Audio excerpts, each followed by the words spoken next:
การใช้สื่อคือการทำงานเชิงรุกที่ดีที่สุดการรอให้คนเข้าวัดแล้วจึงแสดงธรรมเหมือนแต่ก่อนนั้นอาจจะสายเกินไป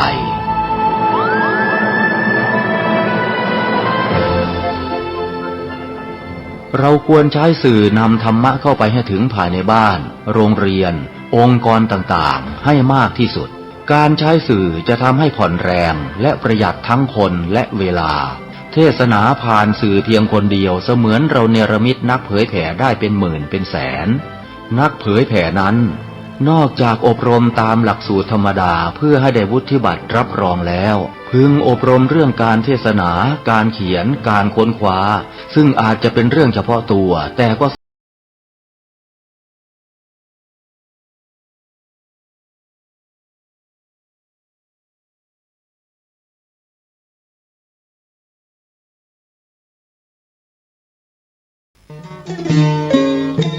ข่าวสารเพื่อการประชาสัมพันธ์ขอเชิญชวนผู้ใจบุญใจกุศลร่วมทำบุญทอดผ้าป่าสามัคคีประจำปีพุทธศักราช 2568 เพื่อบูรณะวิหารปูพื้นกระเบื้องไวนิลตารางเมตรละ 699 บาทจำนวน 150 ตารางเมตรทำโครงเหล็กป้องกันนกรอบวิหารราดพื้นเททรายล้างหน้าวิหารราวบันไดเหล็กสแตนเลสทาสีรอบวิหารเปลี่ยนระบบไฟฟ้าปรับปรุงทัศนียภาพวิหารบูรณะปฏิสังขรณ์ถาวรวัตถุภายในวัดทอดถวายณวัดดอนตันตำบลเหมืองแก้วอำเภอแม่ริมจังหวัดเชียงใหม่ตรงกับวันเสาร์ที่1พฤศจิกายนพุทธศักราช 2568 ช่วงเช้า 9:39 นาทีเป็นต้นไปก็ขอเชิญชวนศรัทธานักศีลนักบุญทั้งหลายร่วมงานบุญทอดผ้าป่าสามัคคีครั้งนี้เพื่อบูรณะวิหารปูพื้นกระเบื้องไวนิลรวมไปถึงทำโครงเหล็กป้องกันนกรอบวิหารราดพื้นเททรายร้างหน้าวิหารราวบันไดเหล็กสแตนเลสทาสีรอบวิหารเปลี่ยนระบบไฟฟ้าปรับปรุงทัศนียภาพวิหารบูรณะปฏิสังขรณ์ถาวรวัตถุภายในวัดดอนตันตำบลเหมืองแก้วอำเภอแม่ริมจังหวัดเชียงใหม่เสาร์ที่1พฤศจิกายน 2568 นี้เชิญท่านร่วมงานร่วมบุญร่วมบริจาคได้บุญได้กุศลโดยทั่วหน้ากัน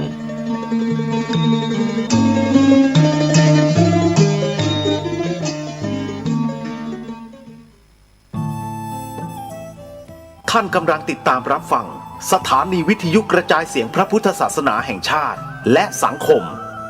คลื่นเพื่อการศึกษาพระพุทธศาสนาและวัฒนธรรมระบบ FM 104.5 เมกะเฮิรตซ์ รายการต่อไปเป็นรายการคดีโลกคดีธรรม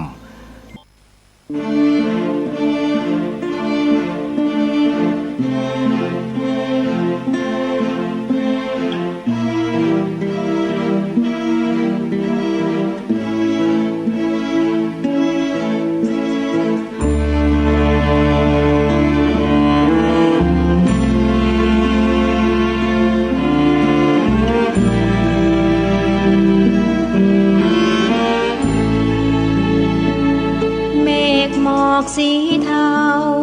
ลอยล้อมเฝ้าองค์พระธาตุนึกถึงกองทัพอากาศถวายราษฎุดีน้อมเกล้าถวายองค์พระมหาธาตุเจดีย์งานศิลป์แขนงใหม่เพิ่งมีเพียงเมืองไทยประสบนิกรรวมทั้งทหารอากาศถวายบุญทั้งชีวาบุญไทยทุกชาติผนวกไปทับลูกพันไม้แดนฟ้าโรยแสงแดดรำไรแดนดิบโปรยข้าวตอกดอกไม้พรมน้ำพุทธมนต์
แด่สองพระองค์จงทุกนาทีมหาราชินีขอพรพระพุทธรำพึงขอชาติมั่งมีที่พึ่งปลอดภัยเหตุร้ายราวีเสด็จทุกครั้งขอพรทุกครั้งทุกปีขอไทยจงอยู่ดีกินดีแต่สักแม่นาทีไม่เคยขอพรเพื่อพระองค์เลย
ขึ้น7 ค่ำเดือน10วันนี้ตรงกับวันเสาร์ที่30 สิงหาคมพระพุทธศักราช2568รายการคดีโลกคดีธรรมมีให้ท่านผู้ฟังติดตามรับฟังเป็นประจำทุกวันทางสถานีวิทยุแห่งนี้ท่านสามารถดาวน์โหลดแอปพลิเคชันวิทยุพุทธศาสนาทั่วไทยเพื่อติดตามรับฟังรายการนี้ได้เป็นประจำทุกวันและยังสามารถรับฟังรายการธรรมะสาระที่ดีๆมีประโยชน์จากสถานีวิทยุพระพุทธศาสนาแห่งชาติที่รวมอยู่ในแอปพลิเคชันนี้48สถานีได้ตลอด24ชั่วโมงจึงขอเรียนเชิญเจริญพรสาธุชนทั้งหลายช่วยกันแนะนำบอกต่อให้ผู้อื่นดาวน์โหลดแอปพลิเคชันนี้ไว้ติดตามรับฟังสาระธรรมะข้อคิดที่ดีๆจากสถานีวิทยุพระพุทธศาสนาคลื่นต่างๆได้รายการคดีโลกคดีธรรมวันนี้ก็ยังคงอัญเชิญแนวพระราชดำริพระบรมราโชวาทพระบรมราชโองการพระราชปณิธานขององค์บุรพมหากษัตริย์ในอดีตมามอบให้กับพวกเราเพื่อให้พวกเราได้เห็นถึงความสำคัญที่พระองค์ได้ทรงฝากไว้แก่แผ่นดินมาจนถึงเราวันนี้แต่เราหลายท่านหลายคนไม่ค่อยจะทราบทางรายการจึงได้อัญเชิญมาบทความที่เป็นพระราชพงศาวดารก็ดีพระราชปณิธานก็ดีพระบรมราโชวาทก็ดีพระราชบันทึกพระราชลิขิตของพระองค์ท่านต่างๆได้ถูกรวบรวมไว้ในหนังสือที่ชื่อว่าศาสนาประจำชาติโดยท่านอาจารย์สุทธิวงศ์ตันตยาภิสารสุดอดีตอธิบดีกรมศาสนาอดีตผู้อำนวยการสำนักงานพระพุทธศาสนาแห่งชาติคนที่หนึ่งท่านได้รวบรวมไว้มีเหตุผลเพราะเนื่องด้วยว่าคนในประเทศไทยของเราเนี่ยจำนวนหนึ่งที่ไม่ยอมรับความมีศาสนาประจำชาติในประเทศไทยของเราแล้วก็พยายามที่จะบิดเบือนเพื่อให้เกิดความยอมรับในบางสิ่งบางอย่างที่ไม่ถูกต้องและไม่เหมาะสมในฐานะที่อาจารย์สุทธิวงศ์ตันตยาภิสารสุดได้รับมอบหมายจากพระเถระผู้ใหญ่ให้ไปรวบรวมหลักฐานทางประวัติศาสตร์ ที่เกี่ยวกับเรื่องนี้เนี่ยมารวมไว้เป็นรูปเล่มเพื่อจะได้ดำเนินการแจกจ่ายไปยังพี่น้องประชาชนทั่วราชอาณาจักรพระเจ้าพระสงฆ์สามเณรแม่ชีจะได้มีหนังสือเล่มนี้กันไว้โดยในการจัดทำหนังสือครั้งนี้ได้รับความสนับสนุนส่งเสริมโดยสำนักงานส่งเสริมคุณธรรมจริยธรรมและความมั่นคงแห่งสถาบันชาติพระศาสนาพระมหากษัตริย์ซึ่งสำนักงานตั้งอยู่ที่วัดสะเกษราชวรมหาวิหารก็ได้จัดพิมพ์หนังสือเล่มนี้ขึ้นมาเป็นจำนวนมากแล้วก็ได้ทำการแจกจ่ายไปตามวัดวาอารามต่างๆทั่วราชอาณาจักรอย่างรวดเร็วแต่น่าเสียดายที่วัดวาอารามต่างๆเหล่านั้นไม่ใคร่จะให้ความสำคัญกับหนังสือเล่มนี้เท่าที่ควรทุกขั้นทุกคนก็เลยวางเฉยปล่อยวางไปหยิบมาอ่านเสร็จแล้วก็วางทิ้งไม่มีการนำไปขยายผลไม่นำไปต่อยอดดูได้จากไหนดูได้จากการที่อาตมาภาพเองเนี่ยในฐานะที่เป็นสื่อสารมวลชนทางพระพุทธศาสนาไปทำกิจกรรมตามวัดวาอารามต่างๆในทั่วทุกภูมิภาคของประเทศก็พยายามไปประเมินสถานการณ์ประเมินผลจากการทำงานของศูนย์ส่งเสริมคุณธรรมจริยธรรมและความมั่นคงแห่งสถาบันชาติพระศาสนาพระมหากษัตริย์ดังกล่าวปรากฏว่าพี่น้องประชาชนพระสงฆ์สามเณรไม่ได้มีความเชื่อมโยงอะไรกับข้อมูลในหนังสือดังกล่าวนี้เท่าที่ควรเลยไม่มีเลยฮะนั่นหมายความว่าการทำงานในครั้งนั้นเนี่ยประสบความสำเร็จแต่ล้มเหลวคือประสบความสำเร็จในการแจกจ่ายหนังสือเนี่ยออกไปทั่วราชอาณาจักรเลยแต่ล้มเหลวที่ล้มเหลวเนี่ยไม่ใช่เพราะสำนักงานส่งเสริมคุณธรรมจริยธรรมล้มเหลวนะไม่ใช่แต่พระภิกษุสงฆ์สามเณรอุบาสกอุบาสิกาแม่ชีที่ได้รับหนังสือไปนั่นแหละล้มเหลวหมดไม่ได้มีใครไปสืบสารรักษาต่อยอดสิ่งนี้เลยทางรายการเมื่อกลับมาเห็นสถานการณ์เช่นนั้นก็นำมาคิดพิจารณาจะทำยังไงดีเรามีสื่ออยู่ในมือมีวิทยุมีโทรทัศน์มีเครือข่ายอย่ากระนั้นเลยเมื่อท่านเหล่านั้นไม่ทำเราก็จะทำเองโดยการนำเสนอผ่านสื่อวิทยุสื่อโทรทัศน์มาโดยตลอดจนกระทั่งถึงทุกวันนี้ก็ยังคงดำเนินการแล้วทำอยู่อย่างนี้มาโดยตลอดโดยเฉพาะประโยค2ประโยคที่กล่าวไปเมื่อวานเนี้ยที่ถามทุกฝ่ายว่าท่านเคยให้ความสำคัญกับ2ประโยคอันเป็นความจริงของประเทศของเราไหมถามในรายการเมื่อวานถามทั้งทหารถามทั้งตำรวจถามทั้งข้าราชการพลเรือนถามทั้งพระสงฆ์เราเองถามทั้งอุบาสกอุบาสิกาประชาชนคนไทยทั้งหลายว่าท่านเคยให้ความสำคัญกับสิ่งนี้ไหมทุกคนมีหน้าที่หาคำตอบให้กับตัวของท่านเองทางรายการมีหน้าที่มานำเสนอเท่านั้นไม่ได้ชี้นำใครแต่กำลังนำความจริงที่ถูกต้องของบ้านเมืองมามอบให้ท่านทั้งหลายจะยอมรับหรือไม่ยอมรับอยู่ที่ดุลพินิจของแต่ละท่านอยู่ที่จิตสำนึกของแต่ละท่านว่าจะมีมากหรือน้อยหรือไม่มีก็ขึ้นอยู่กับตัวท่านทุกท่านเองที่กล่าวไปทั้งหมดนั่นแหละทั้งประเทศนี่แหละอยู่ที่ท่านแล้วล่ะท่านจะสำนึกหรือไม่เพราะฉะนั้นในวันนี้จะได้นำเสนอสิ่งที่องค์บูรพมหากษัตริย์ได้ทรงพระราชทานไว้ให้แก่พวกเราปวงชนชาวไทยมาช้านานให้พวกเราได้สืบสารรักษาต่อยอดกันต่อไปเดี๋ยวสักครู่หนึ่งจะได้อัญเชิญมาอ่านให้ทั้งหลายได้ฟังกันใน วันนี้เบื้องต้นขอฝากข่าวประชาสัมพันธ์งานบุญกฐินหลังออกพรรษานี้ซึ่งเป็นบุญประจำปีมีกำหนดเพียงแค่เดือนเดียวเท่านั้นที่ให้ทำบุญนี้นั่นก็คือบุญกฐินวัดป่าจริยธรรมตำบลนาดอกคำอำเภอนาด้วงจังหวัดเลยจัดงานบุญกฐินปีนี้หลังออกพรรษา1 วันตรงกับวันที่8 ตุลาคมใครที่รู้จัก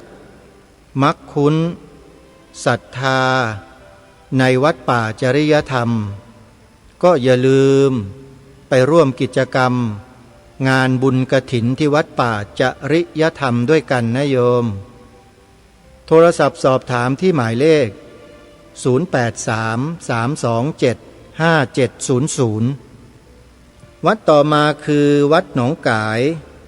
ตำบลสันป่ายางอำเภอแม่แตงจังหวัดเชียงใหม่จัดงานบุญกฐินในวันที่11 ตุลาคมวันที่11 ตุลาคมขอเชิญชวนญาติโยมชาวล้านนาไปช่วยกันร่วมบุญ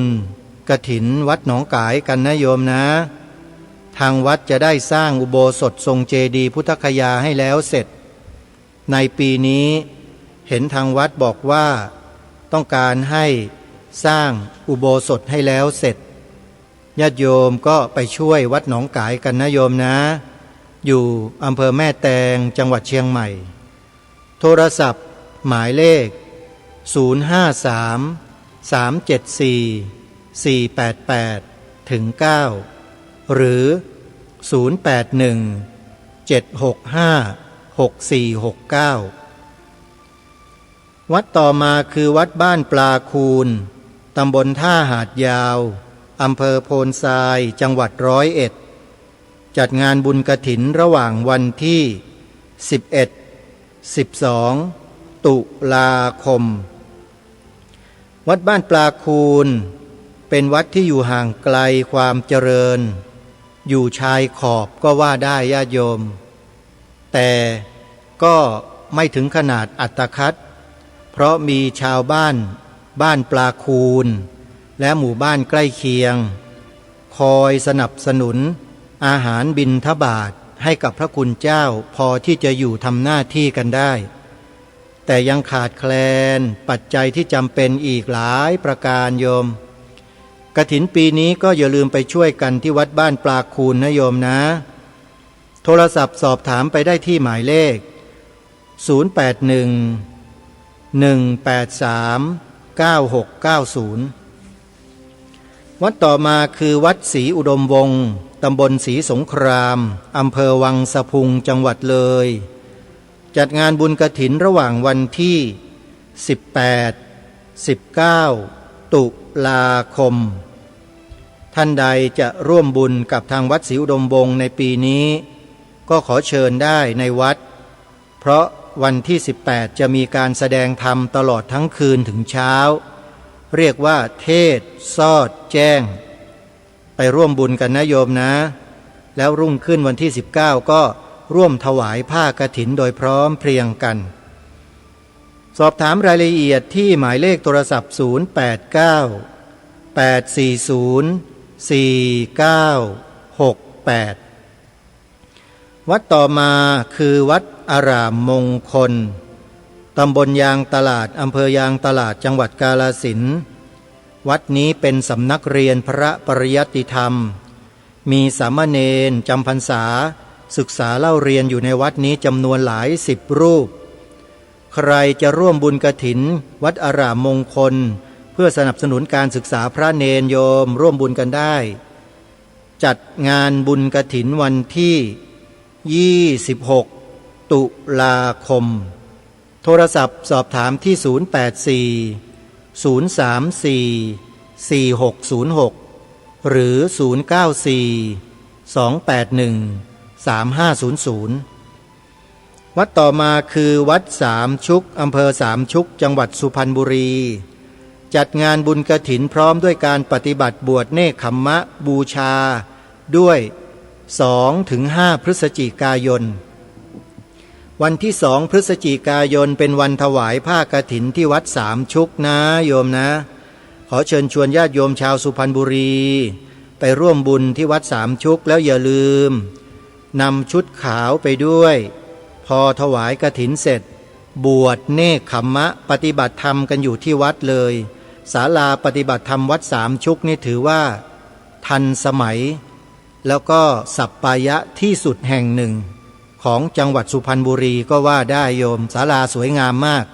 นะใครจะไปร่วมปฏิบัติธรรมก็ขอเชิญได้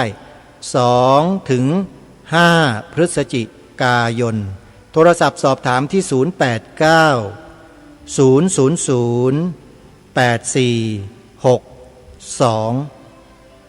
วัดฝายหินตำบลสุเทพอำเภอเมืองจังหวัดเชียงใหม่ยังไม่ได้กำหนดการวันถวายผ้ากฐินแต่มีงานบุญกฐินแน่นอน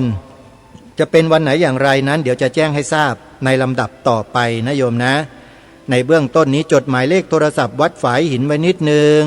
เพื่อสอบถามนะโยม087-915-2924อนุโมทนาบุญทุกท่านเอาละท่านสาธุชนทุกท่านได้เวลาที่เราจะได้มารับสารที่สำคัญที่องค์พระมหากษัตริย์ในรัชกาลต่างๆได้ทรงพระราชทานทิ้งไว้ให้แก่พวกเราคนไทยในทุกยุคทุกสมัยในทุกรุ่นทุกเจเนเรชันจะต้องช่วยกันสืบสารรักษาต่อยอดกันต่อไปวันนี้จะเป็นบทความซึ่งมีอยู่ในสมัยรัชกาลที่2ท่านผู้ฟังพระองค์ท่านได้พระราชทานสิ่งใดฝากไว้บ้างมาติดตามรับฟังพร้อมๆกันพระราชศรัทธาของพระบาทสมเด็จพระพุทธเลิศล่านภาลัยรัชกาลที่2มีบันทึกจารึกไว้ในพงศาวดารความตอนหนึ่งว่าสุภมัสดุ 1179 ศกพระบาทสมเด็จพระบรมธรรมิกมหาราชารามาธิราชบรมนาถบรมบพิตรพระพุทธเจ้าอยู่หัวทรงพระราชศรัทธาจะยกรื้อวิสาขบูชามหายันพิธีอันขาดประเพณีมานั้นให้กลับคืนเจียรถิติการปรากฏสำหรับแผ่นดินสืบไปจะให้เป็นอัตตัทธประโยชน์และปรัตถประโยชน์ทรงพระราชศรัทธาจะให้สัตว์โลกข้ามขอบขันธเสมาทั้งปวงจำเริญอายุและอยู่เย็นเป็นสุขปราศจากทุกภัยในชั่วนี้แลชั่วหน้าน้ำพระราชหฤทัยขององค์พระมหากษัตริย์รัชกาลที่2เมื่อทรงเห็นว่าบ้านเมืองสงบสุขร่มเย็นพอสมควรแล้วพระองค์ก็ไม่ทรงรีรอที่จะรื้อฟื้นวันพิธีสำคัญทางพระพุทธศาสนาขึ้นมานั่นก็คือพิธีบูชาวันวิสาขบูชาท่านผู้ฟังแล้วถ้าจะถามว่าวันวิสาขบูชาซึ่งได้ถูกกำหนดไว้เป็นวันสำคัญของชาติไทยของเรานี้เกิดขึ้นมาตั้งแต่เมื่อไหร่ลูกหลานไทยทั้งปวงตอบให้ตรงกันว่าเกิดขึ้นมาตั้งแต่รัชสมัยของพระบาทสมเด็จพระพุทธเลิศล่านภาลัยรัชกาลที่2นะลูกหลานนะสอนลูกบอกหลานเราไว้ญาติโยมวันสำคัญทางพระพุทธศาสนา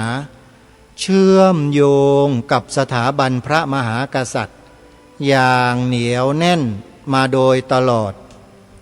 ไม่เคยขาดสายเลยแม้แต่นิดเดียวแล้วอย่างนี้จะไม่ให้พูดไม่ให้บอกไม่ให้บันทึกไม่ให้จารึกไว้ได้ยังไงว่าประเทศไทยมีศาสนาอะไรเป็นศาสนาประจำชาติจริงไหมท่านผู้ฟังต้องบันทึกไว้ต้องเขียนไว้ให้เป็นลายลักษณ์อักษรเป็นหลักฐาน ไม่ใช่ได้แต่พูดมันไม่ได้โยมหรือคิดเอาไว้ในใจก็ไม่ได้กฎหมายมันต้องเป็นลายลักษณ์อักษรถูกไหมโยมการยอมรับมันต้องให้มีเกิดขึ้นโดยการบันทึกจารึกเป็นลายลักษณ์อักษรจะมาพูดกันลอยๆอย่างเงี้ยไม่มีใครเขายอมรับกันหรอกถูกไหมฮะเราก็จะช่วยกันต่อไปตรงนี้นะอย่าลืมนะหน้าที่พวกเรานะทีนี้หลังจากนั้นมารัชสมัยของพระบาทสมเด็จพระนั่งเกล้าเจ้าอยู่หัวรัชกาลที่3ทรงมีความสัมพันธ์เกี่ยวโยงยึดโยงอยู่กับพระรัตนตรัยในพระบวรพุทธศาสนาอย่างไรนั้นให้เรามาดูในจดหมายเหตุรัชกาลที่3เลขที่34จุลศักราช1212เป็นพระบรมราชโองการเรื่องทรงมอบราชสมบัติเมื่อใกล้จะสวรรคตให้กับเจ้าพระยาพระคลังสาธุชนทั้งหลายรายการย้ำมาโดยตลอดว่าสิ่งเหล่านี้คือกฎหมายของบ้านเมืองนะบ้านเมืองไทยเรานะโยมนี่คือกฎหมายของบ้านเมืองที่ยังไม่มีใครลบล้างยกเลิกยังคงใช้มาถึงวันนี้นะเราสามารถอ้างอิงได้ตลอดกาลท่านผู้ฟังแต่เราไม่ค่อยอ้างอิงกันเองอันนี้แหละที่บอกว่าพวกเราล้มเหลวกันไงวันนี้รายการได้มาเรียกลุกปลุกตื่นกันแล้วโยมถ้าไม่ตื่นคราวนี้ก็หลับกันไปตลอดนิรันดร์การแน่ไม่ต้องกลัวคราวนี้ตื่นนะโยมนะพระคุณเจ้าพระสงฆ์เราด้วยนะครับในหนังสือเล่มนี้พาดหัวข้อไว้ว่าน้ำพระราชหฤทัยของพระบาทสมเด็จพระนั่งเกล้าเจ้าอยู่หัวด้วยกำลัง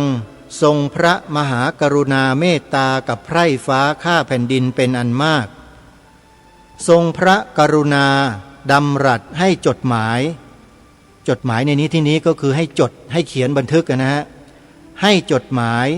กระแสพระราชโองการปฏิญาณยกพระนามพระรัตนตรัยสารนาคมอันอุดมเป็นประธานพยานอันยิ่งให้เห็นความจริงในพระบรมมหฤทัยแล้วทรงพระราชดำรัสยอมอนุญาตให้เจ้าพระยาพระคลังว่าที่สมุหพระกลาโหมพระยาศรีพิพัฒน์รัตนราชโกษาพระยาราชสุภาวดีกับขุนนางผู้น้อยทั้งปวงจงมีความสโมสรสามัคคีรสปรึกษาพร้อมกันเมื่อเห็นว่าพระบรมวงศานุวงศ์พระองค์ใดที่มีวัยวุฒิปรีชารอบรู้ราชานุวัตรจะเป็นศาสนูปถัมภกยกพระบวรพุทธศาสนาและจะปกป้องไพร่ฟ้าอาณาประชาราษฎร์รักษาแผ่นดินให้เป็นสุขสวัสดิ์โดยยิ่งเป็นที่ยินดีแก่มหาชนทั้งปวงได้ก็สุดแท้แต่จะเห็นดีประนีประนอมพร้อมใจกันยกพระบรมวงศานุวงศ์พระองค์นั้นขึ้นเสวยมหัยสวรรยาธิปัตติราชสืบสันตติวงศ์ดำรงราชประเพณีต่อไปเถิดอย่าได้เกรงพระราชอัธยาศัยเลยเอาแต่ให้ได้เป็นสุขทั่วหน้าอย่าให้เกิดการรบราฆ่าฟันกันให้ได้ความทุกข์ร้อนแก่ราษฎร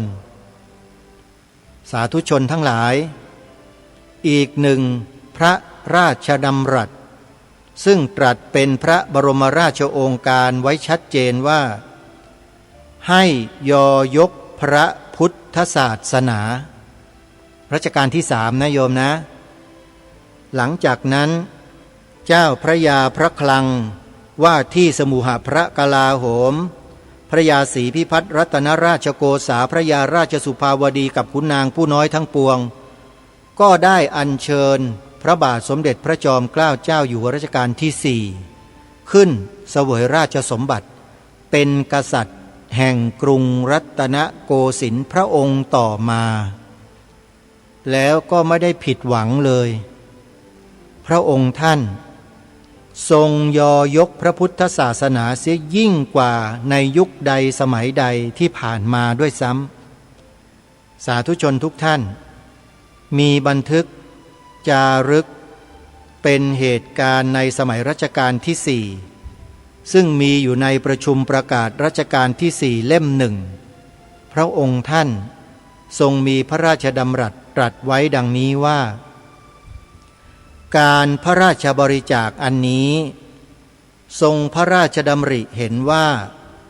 ไม่ขัดขวางเป็นเหตุให้ท่านผู้ใดขุ่นเคืองขัดใจเลยพระนครนี้เป็นถิ่นที่ของคนนับถือพระพุทธศาสนามาแต่เดิมไม่ใช่แผ่นดินของศาสนาอื่นคนที่ถือศาสนาอื่นมาแต่อื่นก็ดีอยู่ในเมืองนี้ก็ดีจะโทมนัสน้อยใจด้วยริษยาแก่พระพุทธศาสนาเพราะบูชาอันนี้ไม่ได้ด้วยไม่ใช่เมืองของศาสนาตัวเลยถ้าโทมนัสก็ชื่อว่าโลภล่วงเกินไปนี่คือพระบรมราชโองการพระราชปณิธานพระราชดำรัสตรัสไว้ในสมัยของพระองค์ท่านจากพระโอษฐ์ของพระองค์ท่านถามผู้มีอำนาจหน้าที่ในปัจจุบันนี้หน่อยว่าพวกท่านมีความจงรักภักดีต่อสถาบันกษัตริย์จริงหรือเปล่าจริงไหมข้าราชการทหารตำรวจข้าราชการพลเรือนฝ่ายปกครองฝ่ายกระทรวงทบวงกรมสำนักงานหน่วยงานต่างๆสาธารณภัยมูลนิธิชมรมสมาคมเอกชนพ่อค้าประชาชนท่านมีความจงรักภักดีต่อสถาบันพระมหากษัตริย์จริงไหมถ้าจริงเมื่อท่านฟังพระราชดำรัสของล้นเกล้ารัชกาลที่ 4ตรงนี้แล้วท่านทั้งหลายจะยอมรับโดยดุษฎีหรือไม่หรือปฏิเสธโต้เถียงขัดแย้งต่อต้านคัดค้านมีใครจะทำยังไง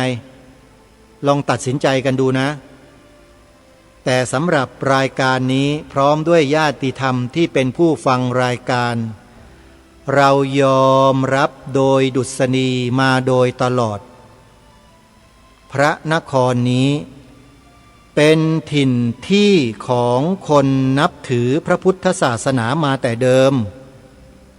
ไม่ใช่แผ่นดินของศาสนาอื่นชัดเจนไหมข้าราชการทหารตำรวจข้าราชการพลเรือนข้าราชการการเมืองโดยเฉพาะข้าราชการที่อยู่ใน3อำนาจบริหารตุลาการนิติบัญญัติท่านยอมรับสิ่งนี้ที่พระองค์ตรัสไว้หรือไม่นี่แหละที่พวกเราคนไทยทุกคนจะต้องทวงถามข้าราชการและพี่น้องเราท่านยอมรับไหมความตอนนี้ของพระองค์ท่านเนี่ยจะตีความไปเป็นอย่างอื่นไม่ได้โดยเด็ดขาดนอกจากตีความเป็นอย่างเดียวเป็นเอกังสะพยากรณ์เท่านั้นคือประเทศไทยมีพระพุทธศาสนาเป็นศาสนาประจำชาติในรายการนี้จึงให้พวกเราท่อง2ประโยคนี้ไงจำได้ไหมท่านทีนี้สว่างกันหรือยังล่ะสำหรับท่านที่สงสัยมาโดยตลอดสว่างกันหรือยัง2ประโยคที่ย้ำมาโดยตลอดนะฮะ 1. พระพุทธศาสนาเป็นศาสนาประจำชาติไทยของเรา 2. สีขาวในธงชาติไทยหมายถึงพระพุทธศาสนาเท่านั้นมีใครยังสงสัยอีกไหมเชื่อว่าไม่มีนะ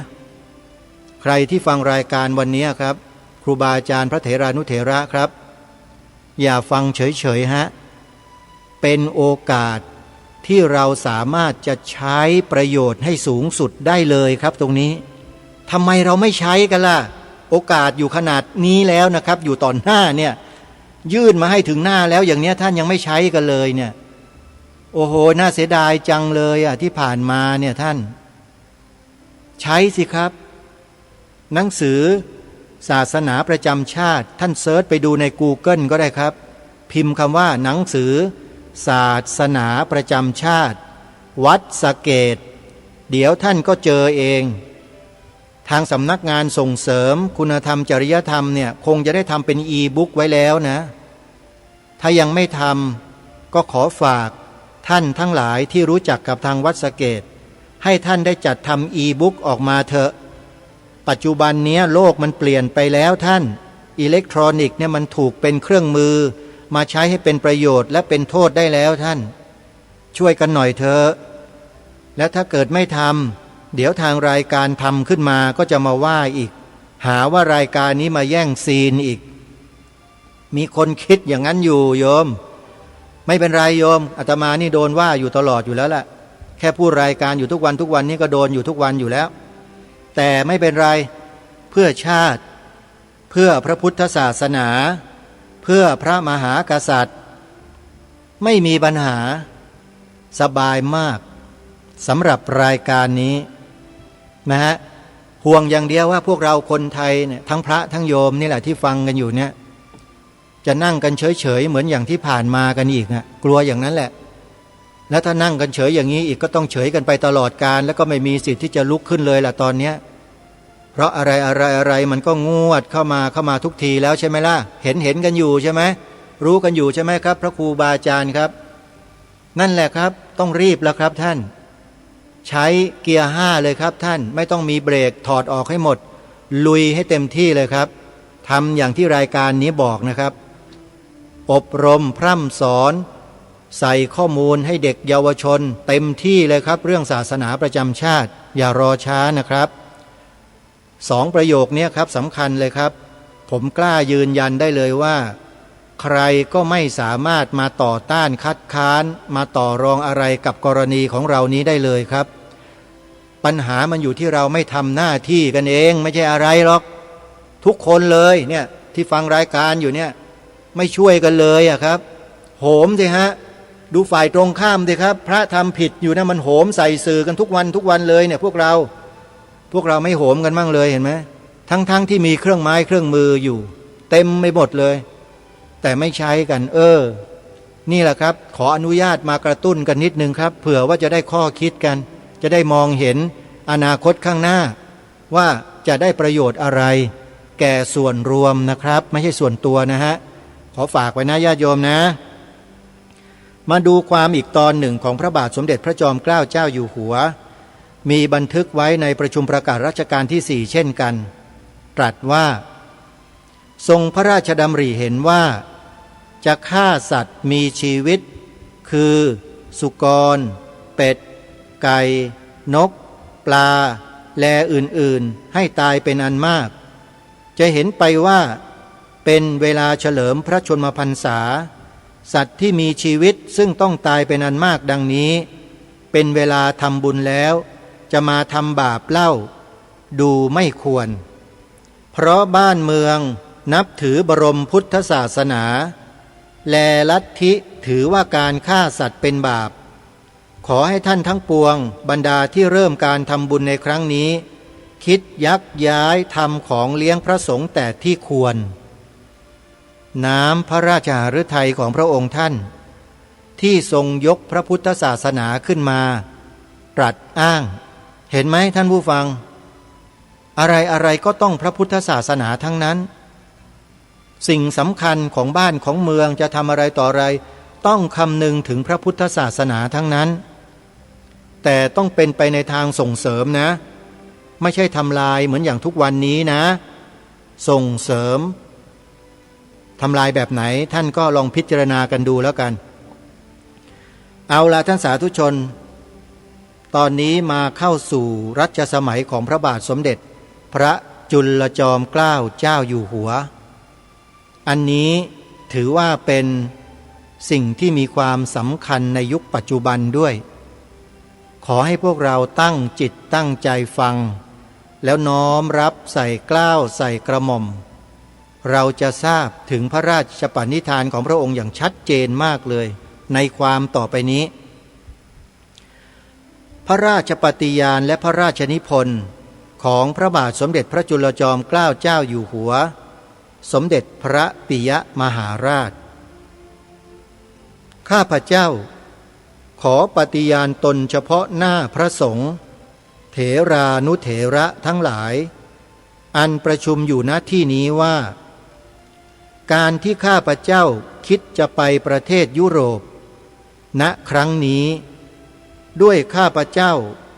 มุ่งต่อความดีแห่งพระราชอาณาจักรและด้วยความหวังว่าจะเป็นประโยชน์แก่ตัวข้าพเจ้าด้วยเพราะฉะนั้นข้าพเจ้าตั้งใจจะรักษาตนให้สมควรแก่ที่เป็นเจ้าของประชาชนชาวสยามทั้งปวงจะรักษาเกียรติยศแห่งพระราชอาณาจักรอันเป็นเอกราชนครนี้จนสุดกำลังที่ข้าพเจ้าจะป้องกันได้และเพื่อจะให้เป็นเครื่องเตือนใจตัวข้าพเจ้าและเป็นเครื่องเย็นใจแห่งผู้ซึ่งมีความรักใคร่มุ่งหมายความดีต่อข้าพเจ้าปราศจากวิตกกังวลใจ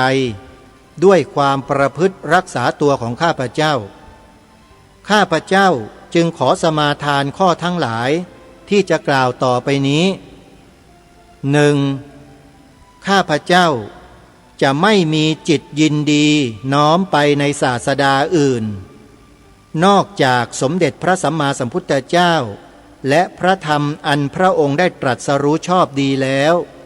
กับทั้งพระสงฆ์หมู่ใหญ่อันได้ประพฤติตามคำสั่งสอนของพระสัมมาสัมพุทธเจ้าพระองค์นั้นเลยเป็นอันขาดจนตราบกว่าสิ้นชีวิต 2. การที่ข้าพเจ้าไปครั้งนี้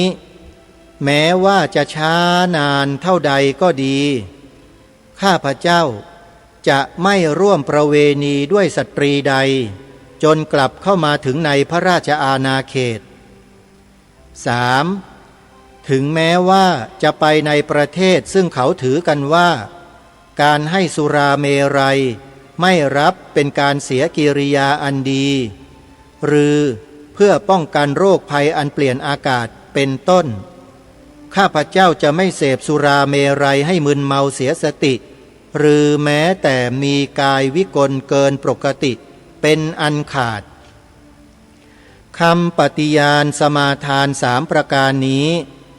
ข้าพเจ้าได้ทำไว้เฉพาะหน้าพระสงฆ์เถรานุเถระอันได้มาประชุมในการพระราชพิธีศรีสัจปานการแห่งผู้สำเร็จราชการแผ่นดินต่างพระองค์และที่ปรึกษาของผู้สำเร็จราชการณพระที่นั่งไพศาลทักษิณในพระบรมมหาราชวังวันที่21มีนาคมรัตนโกสินทร์ศก115พระพุทธศาสนายุกาล2439 พรรษาเป็นวันที่1358ในรัชกาลปัจจุบันความตอนนี้บันทึกไว้โดยกรมศิลปากรเรื่องการเสด็จประพาสยุโรปของพระบาทสมเด็จพระจุลจอมเกล้าเจ้าอยู่หัวรัตนโกสินทร์ศก116เล่ม 1หลักฐานชัดเจนท่านผู้ฟังเห็นหรือยังว่าองค์พระมหากษัตริย์ไทยของเราทรงมีน้ำพระราชหฤทัยหนักแน่นต่อพระบวรพุทธศาสนาเพียงใดแล้วข้าราชการไทยล่ะข้าราชการไทยชื่อบอกอยู่นะข้าราชการคิดอย่างไรแล้วต้องคิดต่อไปด้วยว่าจะทำอย่างไรให้พระราชปณิธานพระราชจริยวัตรอันเป็นแบบอย่างที่งดงามดีงามนี้ถูกผ่องถ่ายไปยังข้าราชการไทยทั้งหลายทั้งปวงให้หมดทั้งแผ่นดินได้เคยคิดกันไหมอันนี้สำคัญนะสำคัญมาก ทีนี้มาดูความต่อไปท่านผู้ฟังซึ่งมีปรากฏเป็นพระราชหัตถเลขาของพระองค์เองด้วยที่พระองค์ได้ทรงมีพระราชลิขิตถึงเซอร์เอ็ดวินอาร์โนความว่าอย่างไรมาดูกันนะพระราชบิดาของฉันได้ทรงสละเวลาเป็นส่วนใหญ่ในการศึกษาและคุ้มครองศาสนาของชาติเห็นไหมโยมศาสนาของชาติอีกแล้วเห็นไหมรัชกาลที่5ตรัสนะโยมนะเห็นไหมส่วนฉันได้ขึ้นครองราชย์ในขณะอายุยังน้อยจึงไม่มีเวลาที่จะเป็นนักศึกษาอย่างพ่อฉันเองมีความสนใจในการศึกษาหนังสือหลักธรรมต่างๆสนใจที่จะคุ้มครองศาสนาของเราและต้องการที่จะให้มหาชนทั่วไปมีความเข้าใจถูกต้องดูเหมือนว่าถ้าชาวยุโรปเชื่อในคำสอนของคณะมิชชันนารีว่าศาสนาของเราโง่งมงายและชั่วทรามคนทั้งหลายก็จะต้องถือว่าพวกเราเป็นคนโง่งมงายและชั่วทรามไปด้วยฉันจึงรู้สึกขอบคุณบรรดาบุคคลเช่นท่านเป็นตัวอย่างที่สอนชาวยุโรปให้ความคารวะแก่ศาสนาของเรารัชกาลที่5ตรัสถึง3 ครั้งในความประโยคเหล่านี้ท่านผู้ฟังศาสนาของชาติศาสนาของเราศาสนาของเราคือศาสนาอะไรฮะศาสนาพุทธแล้วอย่างนี้จะมาปฏิเสธได้ไหมว่าประเทศไทยไม่ได้มีศาสนาพุทธเป็นศาสนาประจำชาติปฏิเสธได้ไหมไม่ได้เมื่อปฏิเสธไม่ได้แล้วพวกเราชาวพุทธคนไทยเราจะทำยังไงเสี่ยมสอนปลูกฝังลูกหลานทันทีอย่ารอช้าลุยทำเลยครับครูบาอาจารย์ครับรออะไรกันอยู่ครับไม่มีเวลานะครับมาดูความต่อไปท่านผู้ฟังสุดท้ายนะก่อนจะหมดเวลาโอ้ยังไม่หมดนี่เหลือบดูเวลาไม่พอซะแล้วท่านผู้ฟังคงยกไปวันพรุ่งนี้แล้วกันนะพระราชดำรัสพระราชปณิธานของล้นเกล้ารัชกาลที่5เนี่ยมีเยอะนะเยอะมากเลยญาติโยมเดี๋ยววันพรุ่งนี้น่าจะได้มาอัญเชิญมาอ่านต่อสำหรับวันนี้มาสรุปช่วงท้ายนิดหนึ่งท่านผู้ฟังกล่าวมาถึงช่วงสุดท้ายเนี่ยอัญเชิญพระราชดำรัสพระราชปณิธานพระราชหัตถเลขาพระบรมราชโองการขององค์บุรพมหากษัตริย์ของเรามาอ่านให้พวกเราได้ฟังกันไปแล้วเนี่ยโยมเรามีความรู้สึกสำนึกกันบ้างไหมถามจริงๆสำนึกกันได้บ้างหรือยังว่าแผ่นดินไทยเราเนี่ยมีศาสนาพุทธเป็นศาสนาประจำชาติจริงๆไม่ใช่หลอกเล่นไม่ใช่ว่าเป็นไปตามคำกล่าวอ้างผิดของคนอื่นซึ่งเป็นใครก็ไม่รู้มาเที่ยวพูดสร้างวาทกรรมให้แก่เราจนเราหลงตามเข้าไปว่าประเทศไทยไม่ได้มีศาสนาพุทธเป็นศาสนาประจำชาติเราไปหลงเชื่อง่ายเกินไปหรือเปล่าท่านผู้ฟังอย่าหลงสื่อแมลงวันบอกแล้วโยมระวังสื่อแมลงวันเนี่ยตัวดีนะที่ชอบดึงความคิดพวกเราออกนอกลู่นอกทางกันน่ะถ้ารายการนี้ไม่พูดไม่บอกไม่นำสิ่งเหล่านี้มาถ่ายทอดให้แก่พวกเราเราจะทราบเราจะมีสำนึกกันไหมโยมเราก็ตกเป็นเหยื่อสื่อแมลงวันอยู่วันยังค่ำนั่นแหละจริงไหมเพราะฉะนั้นเริ่มต้นเลยวิธีการแก้ถอนตัวออกมาซะอย่าไปดูอย่าไปฟังสื่อแมลงวันมาเสพสื่อแมลงผึ้งที่ครูบาอาจารย์ท่านสร้างท่านทำเอาไว้ให้นี่แอปพลิเคชันที่แนะนำทุกวันน่ะดาวน์โหลดกันหรือยังนั่นแหละสื่อแมลงผึ้งทั้งนั้นเลยมีแต่จะนำน้ำหวานอันทรงคุณค่ามามอบให้ปลอดภัยได้สุขภาพดีทั้งกายและใจด้วยแต่ไปเสพสื่อแมลงวันมันเอาแต่อุจจาระปัสสาวะสิ่งเน่าเหม็นบูดมาส่งให้เราทุกวันเราก็เสพดูดดื่มกินฟังดูกันอยู่ตลอดเป็นไงใจเน่าทุกวันนี้ใจเน่ากันเต็มบ้านเต็มเมืองเห็นไหมไม่ใช่พูดเล่นนะโยมวัดวาอารามตอนนี้พระสงฆ์เดินบิณฑบาตไม่ได้อาหารกันแล้วนะเพราะใจเน่าใจบูดไงไปเสพบริโภคสื่อแมลงวันกันอยู่ตลอด นี่แหละคือผลที่มันเกิดขึ้นชัดๆเลยตอนเนี้ยวัดวาอารามที่เคยมีญาติโยมไปทำบุญสุนทานไปเดินกันขวักไขว่ไปไหว้พระไปใส่ตู้หยอดสตังค์ทำบุญค่าน้ำค่าไฟตอนนี้วัดเดือดร้อนกันแล้วเห็นไหมล่ะอิทธิพลของสื่อแมลงวันเข้าใจยังท่านผู้ฟัง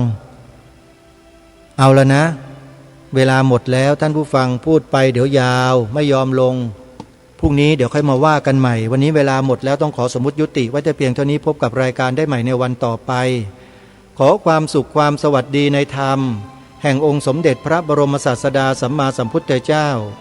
จงปรากฏเกิดมีขึ้นในจิตใจของท่านผู้ฟังทุกท่านทุกคนเทิ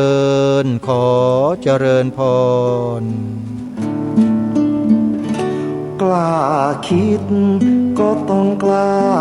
ทำอย่ากลัวถ้าทำความดีเร่งศึกษาปัญหาให้ทันท่วงทีเมืองไทยจะ